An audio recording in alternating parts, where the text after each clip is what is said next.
বিশ্বকাপে প্যারাগুয়ের বিপক্ষে জার্মানির গোল বাতিলের সেই বিতর্কিত সিদ্ধান্তটি কি সঠিক ছিল নাকি অবিচারের শিকার হলেন জার্মানরা?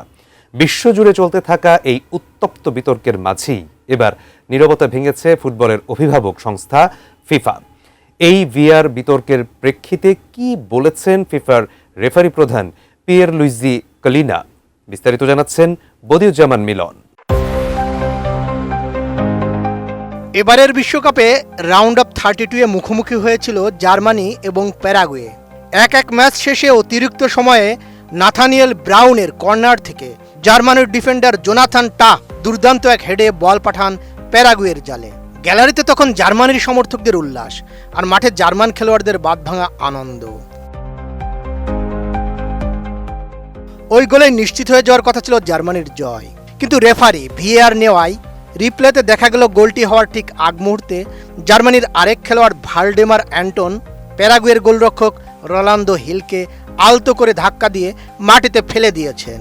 যদিও সেই ধাক্কা ছিল খুব সামান্য, কিন্তু নিয়মের কারণে রেফারি গোলটি বাতিল করে দেন। আমি বুঝি নির্মাণের শিল্প, সালাম স্টিল বোঝে ডিউরেবিলিটি। সালাম স্টিল, মোস্ট ডিউরেবল স্টিল। গোল বাতিলের সিদ্ধান্তকে শতভাগ সঠিক উল্লেখ করে কলিনা বলেন, যদিও নিজের অবস্থান ধরে রাখা স্বতঃস্ফূর্তভাবে কোনো ফাউল নয়, তবে যখন একজন আক্রমণ ভাগের খেলোয়াড় বলের প্রতি কোনো আগ্রহ না দেখিয়ে ইচ্ছাকৃতভাবে, এমনকি সামান্যতম হলেও প্রতিপক্ষের খেলোয়াড়ের গতিবিধিকে বাধাগ্রস্ত করার স্পষ্ট উদ্দেশ্যে নড়াচড়া করেন এবং তাকে ডিফেন্ড করা থেকে বিরত রাখেন, তখন রেফারিদের এবং প্রয়োজনে ভিআর এই ঘটনা সতর্কতার সঙ্গে বিশ্লেষণ করা উচিত।